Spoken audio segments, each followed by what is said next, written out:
Hello everyone, in this video tutorial, we will guide you on how to back up my documents to OneDrive.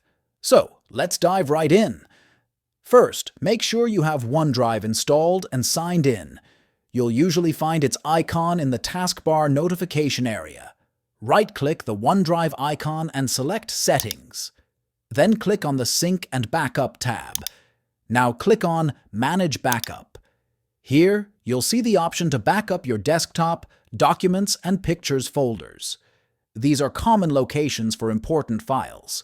Select the folders you want to back up and click Start Backup. OneDrive will then upload your files to the cloud. You can monitor the progress in the OneDrive settings window. That's it.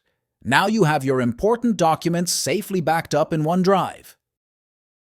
Thanks for watching, and don't forget to like and subscribe for more tech tips.